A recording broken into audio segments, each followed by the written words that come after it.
everyone, I'm Meghan Sullivan and welcome back to History in Games, a video and audio podcast where we celebrate the hidden history found in our favorite video games. Today we're continuing my series on Fire Emblem Fortune's Weave, and this time we'll be taking a closer look at Dietrich, the dark and brooding swordsman who is one of four main characters participating in the heroic games of Dagzian, or Dagda. In this episode, we'll first look at Dietrich, the Fire Emblem character, and go over some exciting details that fans have noticed about him from the reveal trailer. Then, we'll discuss how Dietrich is tied to Dietrich von Bern, a legendary hero famous for slaying giants, dragons, and Roman rulers. And finally, saving the best for last, we'll be looking at the real historical figure behind Dietrich von Bern, Theodoric the Great. And his story is all kinds of bonkers. I can't wait for you to hear it. And if you like what you hear, let me know in the comments below, or reach out to me at meghanhistory, meghanhistory @gmail.com. I would appreciate the feedback. Oh, before I get started though, just a quick warning to Fire Emblem fans that there are spoilers for Three Houses dead ahead. Okay, so first let's explore what we know about Dietrich. If you look at the footage for the reveal trailer of Fire Emblem Fortune's Weave, you immediately notice that Dietrich is pale-skinned, pale-haired, pale-eyed, wears jet black armor, and wields a deadly sword called the Answer. This dark knight has a brooding aura about him, and many Fire Emblem fans have theorized that he might actually be related to the Death Knight in Fire Emblem Three Houses. After all, spoiler alert, he looks an awful lot like Yuritsa.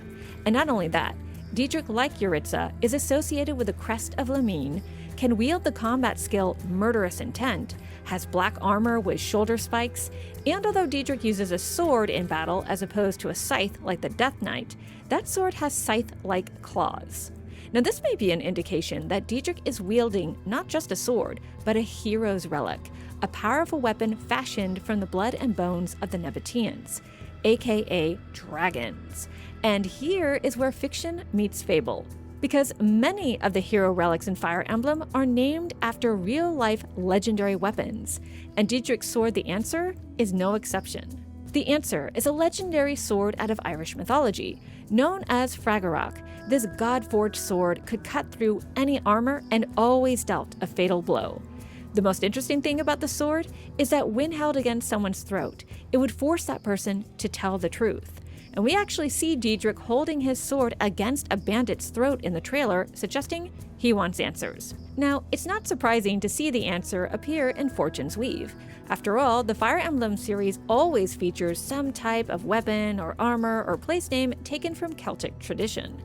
But Dietrich is a German name, not an Irish one. What's going on here? Well, if we dig a little further into who or what directly inspired Dietrich's character, it's possible that the Answer is actually being superimposed onto another legendary German sword called Ekasux. This sword, along with a matching set of armor, was said to be fortified with dragon's blood, which made its wielder invincible. And that sword fused with dragon's blood was wielded by, wait for it, Dietrich von Bern. So, two Dietrichs, one from Fire Emblem and one from Fable, use swords connected to the slaying of dragons. But who is Dietrich von Bern? Dietrich von Bern was a legendary figure in medieval folklore. According to tradition, he was an exiled Italian prince and was known as a slayer of giants, dwarves, and dragons. He often fought with other heroes in order to test their might, and one tradition even states that he could breathe fire. Dietrich had all sorts of adventures, and some of these adventures included real-life historical figures like Attila the Hun, called Etzel in the sagas, and Odoacer, ruler of Italy during the late Roman Empire. But how did Dietrich von Bern become associated with both fantasy characters and real-life figures like Odoacer? Well, this is where Fable meets Federati, because now we can talk about Theodoric the Elan, also known as Theodoric the Great, a real king of Italy from 493 until 525 CE, and his story is wild. There are all kinds of twists and turns, betrayals and backstabbings. I mean, this history doesn't even need a dragon to make it interesting. Although a quick FYI, I came across multiple spellings and pronunciations for some of these names, and honestly, I have no idea which one is the supposed correct one. So I'm just gonna pick one way of saying a name and hopefully you can understand me. All right, let's talk about the insanity that was 5th century Europe. Theodoric the Elon, son of Theodemir, was born on the eastern edge of the Roman Empire around 454 CE and entered the world at a very tumultuous time for Europe. This era is known as the Great Migration Period, or Barbarian Invasion Period, and involved several warlike tribes fanning out across Europe and seizing territory for themselves. The most infamous group was the Huns, led by the notorious Attila the Hun. This group terrorized Europe throughout the 440s, and even after Attila's death in 452, which happened before Theodoric was born, the once mighty Roman Empire would remain unstable for quite some time, due to both internal strife and the power vacuum left by the Huns. This power vacuum would quickly be filled by a variety of Germanic tribes, including the Vandals, the Thracian Goths, the Visigoths, and the Ostrogoths, Theodoric being part of the latter. In fact, Theodoric's uncle, Valamir, was the ruler of the Ostrogoths. And this powerful leader not only managed to throw off the shackles of his former Hun masters, he was able to lead raids along the east coast of the Adriatic Sea. This was technically Roman territory, but nobody in the empire could prevent the Ostrogoths from raiding, pillaging, and settling there because, well, the empire had problems. Since the 4th century, the Roman Empire had been split into two distinct courts, one in the east with its capital at Constantinople, and one in the west, first at Rome and then later at Ravenna. When Theodoric was born, both courts were a hot mess. In the west, things were especially messy. When Theodoric was just a toddler, Emperor Valentinian III was murdered by the bodyguard of a general named Aetius. This event caused mass chaos in the west, which Gaiseric, ruler of the nearby Vandal kingdom, took full advantage of. While the Romans were preoccupied with the assassination of an emperor, Gaiseric quickly sailed from his capital at Carthage, which he had snatched from Rome just a decade before, up the Tiber River and into the Eternal City. And not only did Gaiseric sack Rome and gain huge amounts of wealth, he was also able to take the Empress Eudoxia and her 2 daughters hostage, in what was a very impressive and very scary display of power. Meanwhile, in the eastern half of the Roman Empire, the newly crowned Emperor Leo was dealing with his own issues. Not only did he have to beat back a number of quote-unquote barbarian tribes pouring into Roman territory post-Attila the Hun, but he ended up having to deal with an earthquake in Antioch, a fire in Constantinople, and a religious schism within the Eastern Church that just wouldn't go away. In short, his plate was also pretty full. So when the Ostrogoths raided the eastern territory of Illyricum, Leo decided it was easier to just buy them off rather than fight them. In exchange, however, the Alans, that is, the rulers of the Ostrogoths, had to send a royal hostage to Constantinople. And that hostage ended up being King Valamir's nephew, Theodoric. And this worked out rather nicely for Theodoric. Not only did he receive an excellent Roman education, but he learned the ins and outs of the Roman people and was able to live peacefully in the eastern capital, while his family waged war on various tribes in and around the Ostrogoths' home of Pannonia. But Theodoric being a hostage in Constantinople did not guarantee peace between the Ostrogoths and Rome. The Goths quickly figured out that if they raided and pillaged the empire enough, they could extract concessions from Rome whenever they wanted, and so that's what they did. And once again, the empire was kind of powerless to stop them because they were once again dealing with drama. In the west, the empire just could not get rid of the Vandal king Gaiseric, who not only trounced the emperor Majorian in battle in 461, but also defeated both another emperor, Anthemius, and Leo's brother-in-law, Basiliscus, in a naval battle in 468. These military debacles further weakened the western half of the empire and nearly bankrupted the eastern half of the empire. But things were about to get worse for the entire empire. In 471, Leo had his highly ambitious general Aspar murdered, and convinced his co-emperor Anthemius to do the same to his highly ambitious general Ricimer. The outcome was a disaster on both fronts. In 472, Anthemius was captured and executed by Ricimer, although the latter died just 6 weeks later.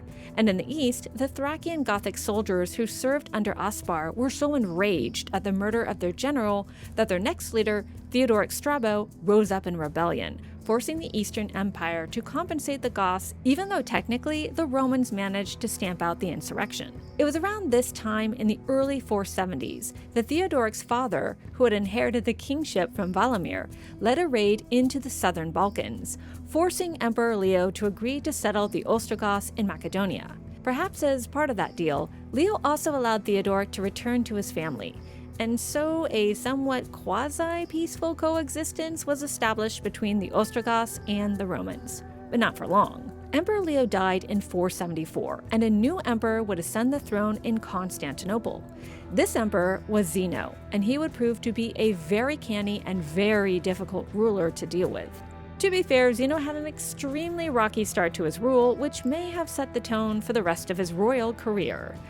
Just a year into being proclaimed emperor, he was faced with a coup led by none other than Basiliscus, Emperor Leo's brother-in-law and the same general who got his butt kicked by the Vandal king Dedricch back in 468. Despite that humiliating loss, Basiliscus managed to hang on to quite a bit of political power, and in 475 drove Zeno out of Constantinople and had himself proclaimed emperor. But long story short, his reign sucked due to a lot of infighting and incompetence, and in 476 Zeno was back in power. And no sooner was he back in power than he received some shocking news from the west. A powerful barbarian general named Odoacer had just disposed of the young emperor Romulus Augustulus, whose family had in turn kicked the previous emperor Julius Nepos off the throne. I cannot stress to you how messy the western half of the Roman Empire was at this point. But rather than proclaim himself emperor, Odoacer proposed that the Roman Empire really only needed one emperor, and that in exchange for letting him rule Italy as a kind of viceroy, Odoacer would recognize Zeno as the one and only emperor of Rome. Having just come back into power, Zeno really wasn't in a position to argue against this, although he did ask Odoacer to at least acknowledge on paper Julius Nepos' right to the throne. But he might as well saved his breath because, to the surprise of no one, just a few short years later, Nepos was murdered. And this would prove to be the end of the Western Roman Empire. From then on until the 15th century, Constantinople alone would carry on the imperial tradition. At any rate, having just survived a coup, Zeno wasn't able to do much about the fall of Western Rome, but he could still shore up his power in the east. Back before his rule was rudely interrupted, he actually managed to make a permanent peace treaty with the Vandal king Dedricch, who up until that point was still having a lot of fun causing trouble in the Mediterranean. The terms of the treaty were that if Dedricch agreed to stop persecuting Catholics in North Africa and stop playing pirate in the Mediterranean, Zeno would officially recognize all the lands the Vandals claimed as their own, including Carthage, which was a major win for Dedricch. And yes, it hurt the empire to lose that territory, but it also meant that the emperor had one less thing to worry about. And so, with his throne and trade routes fully secured, Zeno could now finally turn his attention to the pesky Goths lurking in the background. He decided to go after Theodoric Strabo first, and he had good reason for doing so. When Basiliscus rose up against Zeno in 475, Theodoric Strabo threw his full support behind the usurper, which Zeno duly noted. So once the crisis was over and Zeno was back on the throne, he almost immediately set about pitting Theodoric Strabo against Theodoric the Elan, who by then had inherited the title of King of the Ostrogoths from his father. Well, he also kind of earned it through a series of battles, but never mind. Secretly, Zeno hoped that the two Goths would destroy each other without Rome having to lift a finger. And in fact, although he promised the Ostrogoths military reinforcements once they engaged the enemy, no reinforcements ever showed up. That's when Theodoric Strabo figured out what Zeno was up to and convinced the younger Theodoric that instead of fighting each other, they should team up and make joint demands on the emperor, which they did. But Zeno proved to be quite shrewd. First, he tried to get back into the good graces of Theodoric the Amal by offering all kinds of bribes. And when that failed, he managed to coax Strabo back into the Roman fold with a promise of money, military support, and fancy titles. In other words, bribes. Once he had done so, Zeno then ordered his imperial army to chase the younger Theodoric all the way back to the Adriatic coast, well away from the capital of Constantinople. But Zeno's support of Theodoric Strabo proved to be a major blunder, because when another coup against Zeno broke out in 479, this time led by Marcian, Zeno's own brother-in-law, Theodoric Strabo once again was quick to support the usurper, and even when the revolt failed, Strabo would continue to fight Zeno off and on until his death in 481, when the Gothic leader was thrown from a horse and impaled on a spear. But even with the death of Theodoric Strabo, the emperor was unable to rest on his laurels, because in 482, Theodoric the Amal once again burst onto the scene, this time attacking Macedonia and Thessaly. Since Zeno was busy trying to hold things together in Constantinople, he decided to just buy Theodoric off in the hopes that the Ostrogoths would quit causing trouble. He even allowed Theodoric to kill Strabo's eldest son, Recatac, and unite both Gothic tribes under one banner. But this proved to be yet another huge mistake on Zeno's part, because bribery only encouraged Theodoric, who kept harassing the empire and demanding more concessions. At one point, Theodoric even threatened the walls of Constantinople itself. By then, it was clear that the situation was becoming untenable for the Roman emperor. Luckily, it was at this point that the wily Zeno came up with a daring scheme. You see, by then, Zeno wasn't just fighting with the Goths. He was fighting with his western viceroy Odoacer, and was desperate to get rid of him. And so in the winter of 488, he made Theodoric an offer too good to refuse. If Theodoric, along with his entire Goth army, managed to defeat Odoacer in battle, Zeno would recognize Theodoric as the next imperial viceroy of Italy. The Ostrogoths were happy to accept this offer, and thus began a long campaign against Odoacer. It took 5 years of fighting, but Theodoric finally managed to wear Odoacer down just long enough to get him to agree to a truce. But Theodoric had no intention of honoring this truce. Less than 2 weeks after peace was declared, Theodoric invited Odoacer to a banquet. Then during the meal, he took out his sword and struck Odoacer down at the dinner table. Now, Theodoric's sword may not have been doused in dragon's blood, but it was a lethal blow that nearly cleaved the victim in two. Theodoric then ordered his men to hunt down and kill the king's most loyal retainers, ensuring that nobody was left to contest Theodoric for the position of imperial viceroy. It was ruthless and underhanded, but even still, Zeno kept his promise to recognize Theodoric as ruler of Italy. And although Theodoric wore the imperial purple, minted coins in his own image, and made sure everyone knew he was in charge, Theodoric was careful not to call himself emperor. Instead, he simply named himself Rex, the Latin word for king. And this king wasted no time expanding his territory to include places like Pannonia in the east, his former homeland, and the nearby Visigoth kingdom, where some of his relatives had ended up a few years before. He even arranged all sorts of advantageous marriage alliances for his family, although a lot of these didn't pan out so well. In fact, he spent his final years fighting for or against his own family. Meanwhile, back at home, Theodoric ended up being an extremely competent administrator, or at least it seems that way according to contemporary sources, including Cassiodorus, who wrote 46 letters in the name of Theodoric. According to historians, the viceroy allowed the Romans to continue following well-established Roman laws, while allowing the Ostrogoths to continue following their own set of laws. In other words, Theodoric was careful not to disrupt people's day-to-day lives too much. And according to the letters of Cassiodorus, Theodoric tried his best to maintain a just balance between the people and the powerful. But he became most famous for his ambitious building program. He promoted the rebuilding of Roman cities, the preservation of ancient monuments, and even built new walls, aqueducts, churches, and bathhouses for the populace to use. This new building program gave the Romans a renewed sense of pride and purpose, and a lot of people loved him for it. By the way, some of this architecture still stands in Italy today. In short, Theodoric's rule brought both stability and a resurgence of power to the Italian peninsula.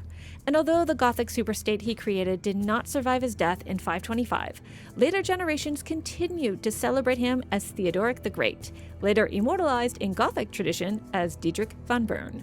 And believe it or not, that's the short version of the life and times of Theodoric the Great. He did a lot in his life, and I didn't even get to some of the juicier details. But, and I hate to be abrupt about it, we've got to move on to our last Fire Emblem hero, Kay or Kai. Who is this mysterious boy? What does he have to do with the Roman Empire, or Carthage, or anything really? We'll explore that in the next episode. Thanks so much for supporting History and Games, guys. See you later.